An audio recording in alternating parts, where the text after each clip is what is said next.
With an indigenous culture so unique it has a UNESCO designation, and a love of nature so intense it takes you from the cool forest to the insides of a very hot sauna.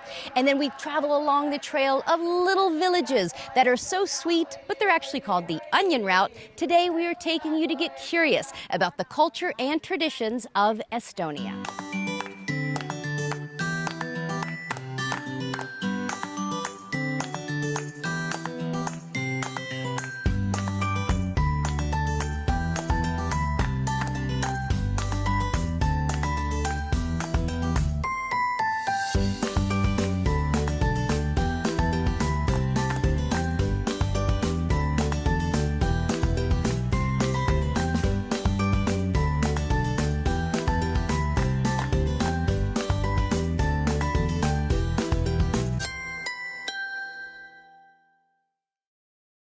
Curious Traveler is made possible by the following.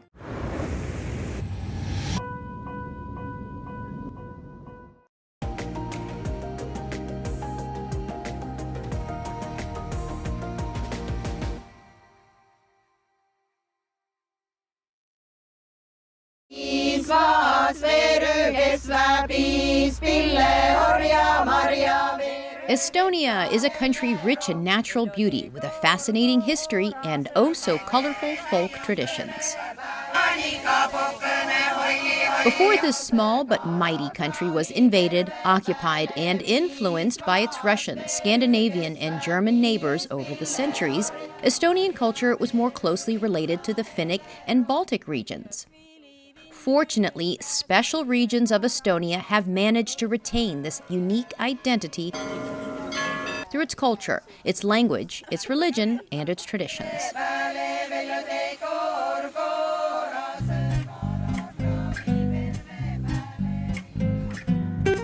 Today we take you to visit 3 regions of Estonia, each with their own distinct culture and history. First, we go to Setomaa to meet the indigenous Seto people. Then it's on to Peipsimaa for an old Russian village. And finally to Võrumaa to experience the traditional Estonian smoke sauna. Yep, there's going to be a lot of costume changes in this episode. So, here's what I'm curious about in Estonia. Who are these ladies, and why does their music have a UNESCO status? What is the meaning of this chant? Where can you find a traditional Russian art workshop? Why am I wearing this hat? No, seriously, Is that really what it is? When did a Russian religious group move over the border into Estonia? And how does this incredible and incredibly heavy jewelry ward off evil spirits? Who, what, where, why, when, and how? So much to be curious about with Estonia's culture and traditions.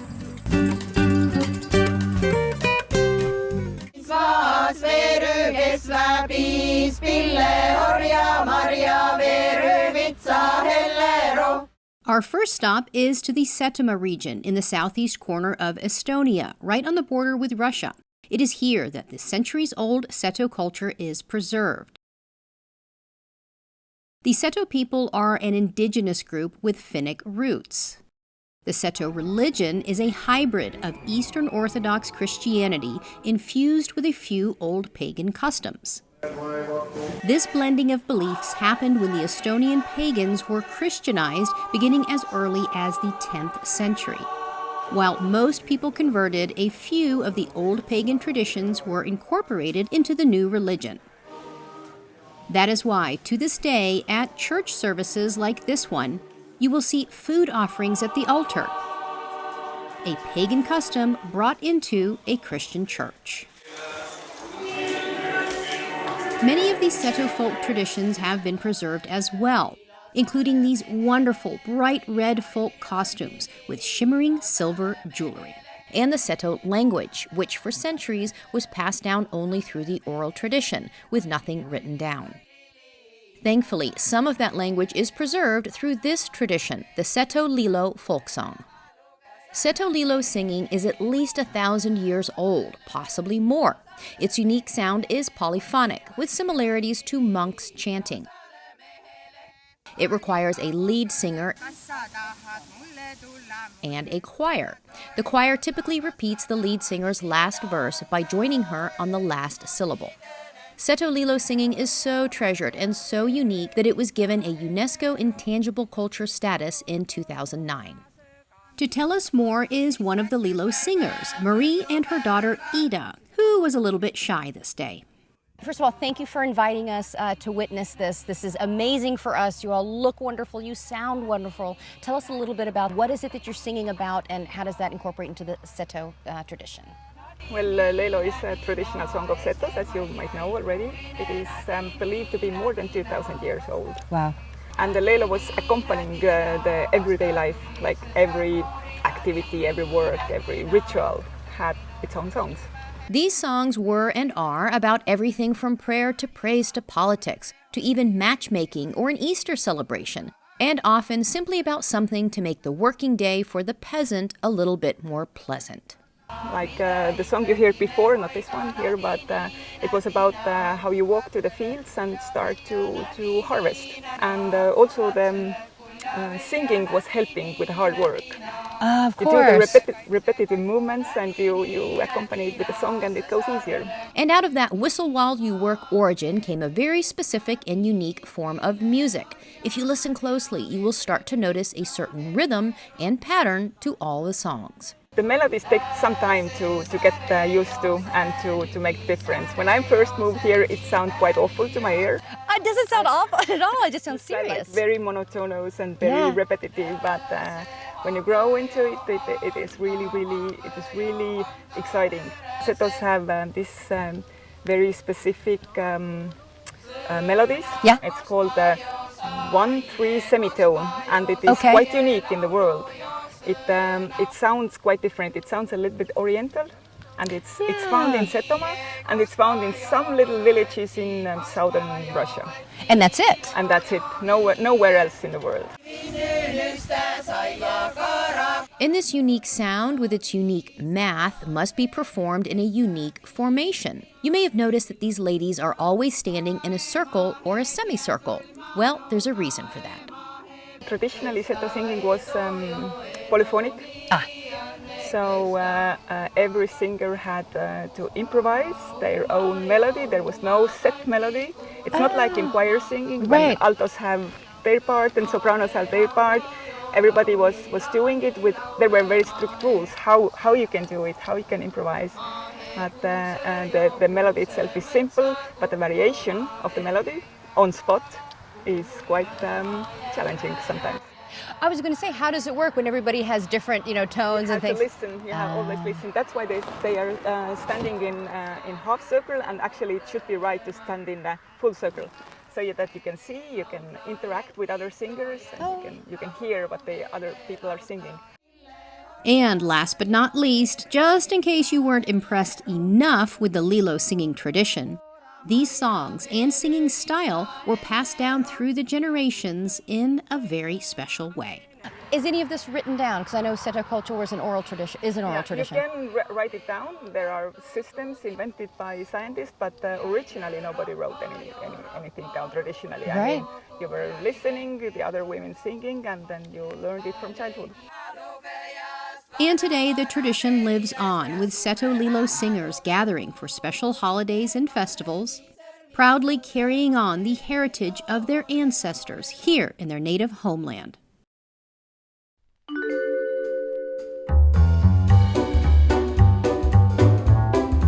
And if you're lucky, you will experience a welcome Seto song, which we find at our next curious destination. This is the Obenitsa Museum, named for its surrounding village of Obenitsa, here in the Setomaa region. The museum and the wooden houses surrounding it all used to be lived in by the Seto people. In fact, there are descendants of the family who lived in this home living today here in the region. Teaching me about the heritage of their ancestral costume are Uya and her daughter Mara. And the best way to learn about the heritage is to dress like the Seto do. Okay, what's the first piece? Nad mi panen sulle hammasselkä. The first thing would be something like a blouse. The blouse, okay. Yeah, it's called hammer. Hammer? Yes. Okay. And I have been admiring this clothing throughout the festival that we attended today. Is there a specific meaning? Like maybe does this signify which village you're from or something about your family? Since it takes a lot of time for a woman to do this, shows their good abilities and also their creativity, because you can't find two similar patterns. They're always different, and also the white part is always different. So on with the blouse, and then next comes the dress, called a sukman. I want to say thank you while I do. Aituma. Sorry. Aituma. Yeah. Hey, that's the only word. That's the only phrase I need to know. Next comes my favorite part, a little bit of armor to keep the bad guys away. Okay. The brooch. This I saw this morning, and they did say brooch. Now, to us, a brooch is a small pin. Yes. Why is this so big, and why is it in the shape of a bowl or funnel? See on niinku tuprasta hoitsinnu, et see on niinku peegli, mia ole sääne ja te kõik oled siin pääl, ka nuu, keda minä ei. My mother is telling that it is like a mirror. Because it will reflect back everyone who is here, and also those who we can't see. So if you wear it, you will be feeling that you are kind of protected, because everyone is looking at your jewelry and they are not looking through you. Oh, Nii, ja yes, I like nämä that. siia. This giant metal brooch is fastened to the white blouse and seriously feels like a shield to carry into life's daily battles. Then come the many, many necklaces. You can definitely hear when a Seto woman is in the vicinity. I like to call it like a bank or something. While the necklaces were made out of real coins, they were not used like a wallet, where you could just pull off a coin or two to buy the weekly groceries. These necklaces were a symbol of the family's wealth. I guess my family is pretty wealthy, because this fashion statement has some serious weight to it. Dangerous at all to be walking around wearing? I mean, I guess. In the years when Seto women wore these costumes as their everyday dress, it was perfectly acceptable to wear all your wealth and parade about town. But showing one's hair was an absolute no-no. With one braid on the side of my hair?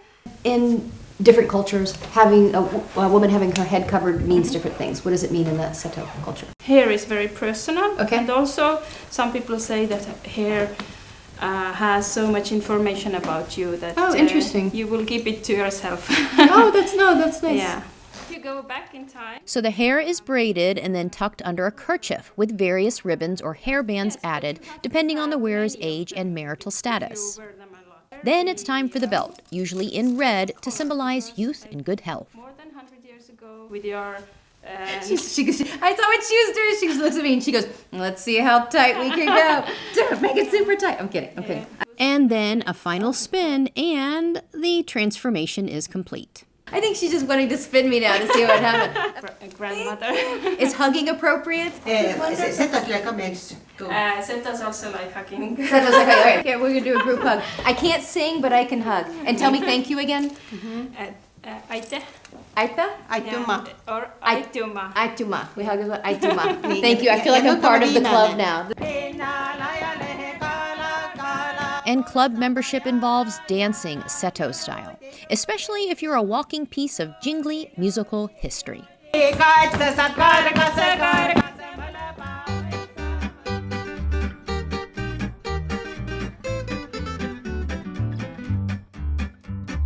This one-street village of Kolkja lies along the sweet-smelling onion route, a path from the city of Tartu And there are also the cucumbers. And out here to the Piepsima area, where, you guessed it, onions have been grown and harvested for years.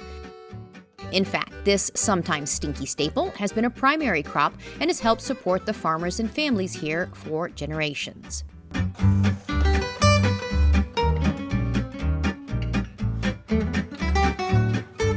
But this route has another unique curiosity: the fascinating history of a group called the Russian Old Believers.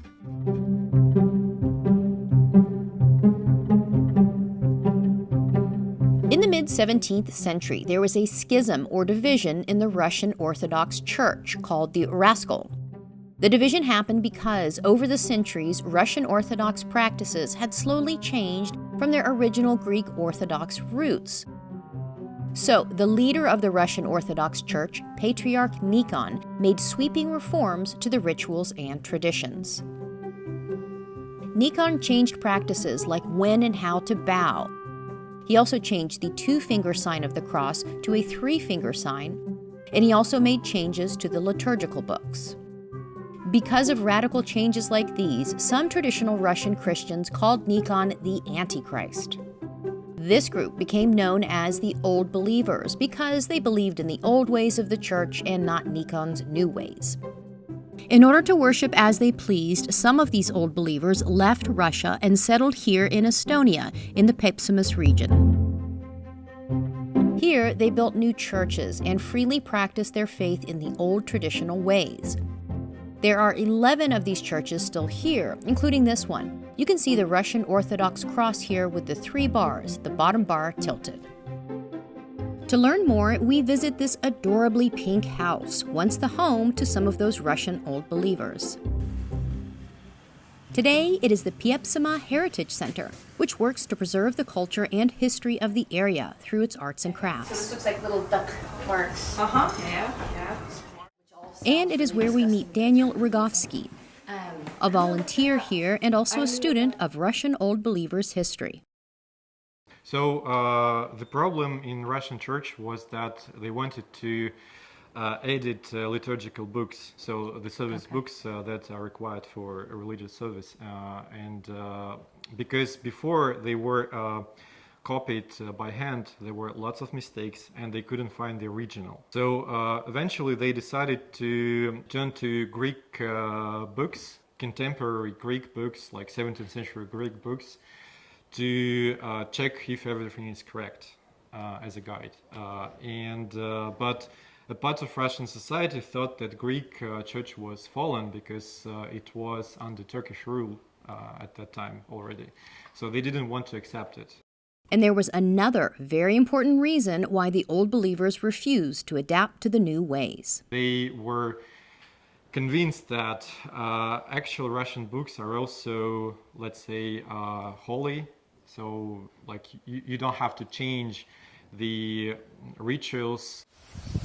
And after all that strife, all that upheaval, all these centuries later, there are thousands of descendants of those Old Believers living here in the Piepsima region. Some of these descendants carry on the old traditions, including the church ceremonies and the arts and crafts, brought over to Estonia all those years ago.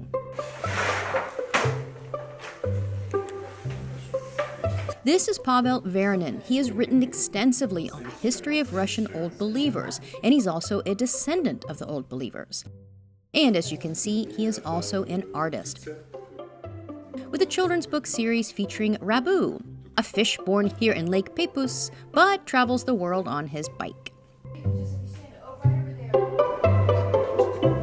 Pavel is also known for a special type of Russian woodblock painting called lubok,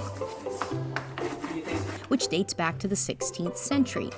He even built this wooden printing press in the 15th century style so that his works are as traditional as they can be. Right. Yes. Just or not this one. A dry one? Let's try one. Perfect. That's probably safer. Yeah, we're traveling around in a bumpy van. And to try out a more simplified version of this centuries-old tradition, similar to the technique used to create these beautiful textiles, aprons, and traditional clothing, I'm joined by Kiri Gusen, who owns the Heritage Center. Is this tradition a Russian tradition or an Estonian tradition, or has it become Russian and Estonian? This is already the Russian Old Believers. They come more than 300 years ago. And so these two cultures, it's like blended. Yeah. Yes. Okay. Now, I love making things. I love art. I love painting. I would love for you to teach me this technique. What do we do first? So, unfortunately, you don't have 2 days. No, we do not, unfortunately. Indigo dyeing. Yeah. But we are doing this direct printing. Okay. And so it's easy. And the symbols we are printing are all connected to the Russian Old Believers and the region. The samovar, a special Russian teapot. Let's see. Ah, beautiful. Next, the onion. And of course, our wonderful little friend, Rabu, a symbol of the local Piepsima fisherman, complete with his little Russian fisherman's cap. Now I have the three main symbols, right, of the region? Voila, the perfect blend of Russian, Estonian, and quirky art culture. Thank you so much. How do I say thank you in Estonian? Aitäh. Aitäh. And how do I say thank you in Russian? Spasiba. Spasiba.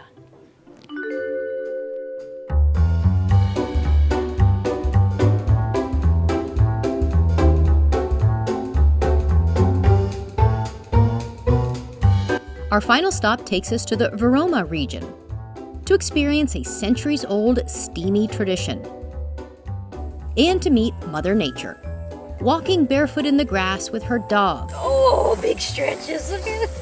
Her cat, probably some friendly insects too, Oh, hello. all flocking to her any chance they get. See why I call her Mother Nature? Well, her real name is Ada, and this is her home, Muska Farm, where she invites guests to practice Estonia's unique form of smoke sauna. The smoke sauna tradition here in Varoma earned a UNESCO status for its history, its rituals, its architecture, and especially for its knowledge of traditional healing and health practices. And the origins of this hot and healthy ritual are so much more than just a beauty routine or a spa retreat. I know it's different in Finland, and it's different in maybe Sweden. It's different in all these different places. What makes the Estonian smoke sauna tradition unique? It has been a lot of repression from the church to the old, what they call pagan customs. I would say nature-connected customs. Yeah. And in these villages, a lot of those old customs, with what can be 3,000 years old or even older, are still alive. And part of those customs and traditions include these tools used for the sauna, all found in nature and each with their own meaning, including salt, believed to protect from evil, wood ash, a symbol of cleansing, and honey, a symbol of gratitude. And also these sweet-smelling bouquets with branches picked right here from the Estonian forest. If there were no medicine, and doctors were not available for the countryside living people, then we used to heal ourselves somehow. We needed something, and we used to make different kind of bouquets. And in the strong rituals, it was 21 branches for ladies and 29 for men. 21. So 21 for women and 29 for men? Yes. Oh my goodness. And was it magic numbers of some sacred numbers? Or who I knows? believe that this numerology was in Estonia as well, but I always say that those strong rules are for the weak people who need strong rules. The other people are using their intuition. My father told me that look at the plants and ask who wants to heal you today, Yeah. or who wants to help you today, and do the whisk from the plants which are talking to you today. Okay, let's see what those plants are telling us today, so we put them to work inside the sauna. First, put on the lovely little sauna dress, and yes, I know I look like a potato sack, but I do love my hat. All right, so what's the hat for? It's just funny. Is that really what it is? So we can feel like little elves? Life has to be fun. Okay, good. Hats on, now we're ready to enter the sauna and to find out what those lovely bouquets are for. This is called whisking, a unique form of massage to say the least, where the oils from the leaves are released in the heat, and the whisking motion is meant to relax the muscles and to promote blood circulation. I promise it doesn't hurt, and the aromatherapy part of it is very true. It smells wonderful in here. So the whisking takes care of the body, and the next part of the ritual takes care of the soul.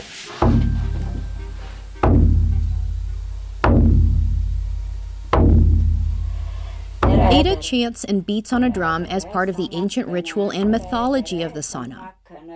For everything from greeting the sauna to cleansing to chants of gratitude to honoring our ancestors. We are making connections. You should exhale to the root. Okay. And inhale high. All right. Like you are a tree. And their kids. And not just any tree, but a family tree, where each quadrant of your body represents a different branch of your family. Right feet, there are father bloodline. Okay. From the left feet, there is mother bloodline. Okay. And from the right shoulder upwards is for the sons, and from the left shoulder upwards is for the daughters. Let's do it together. 1, 2, 3. Okay, so watching us breathe for 20 minutes is probably not all that interesting, so we'll wrap it up here. Plus, I think Ada is on to me. And after all this chanting, breathing, connecting with and honoring of the ancestors, and let's not forget the whisking, you really do feel cleansed, detoxed, and revitalized. Do you do this every day? Almost. Almost? Yes. That's why you're such a wonderful, calm Mother Nature figure, and all the animals flock to you. The final step of the ritual is taking a dip into the cool waters. She's amazing. Okay, so for the record, I chickened out. But the whole experience really was incredible. We should all be a bit more like Mother Nature, I'm positive. even though I still don't know what my hat is all about.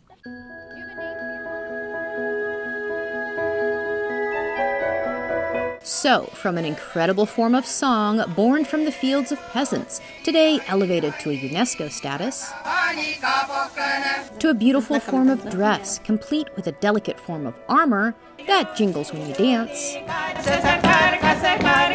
to a not-so-smelly onion trail, which was a refuge for Russians, and today has a wonderful workshop which preserves its fascinating history.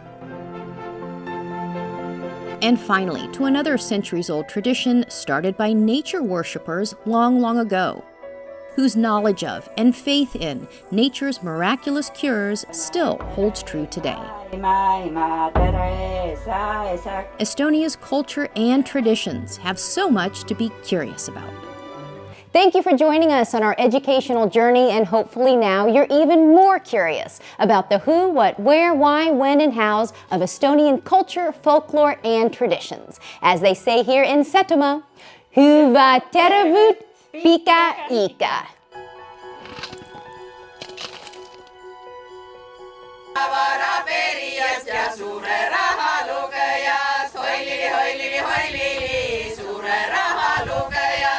Curious Traveler is made possible by the following.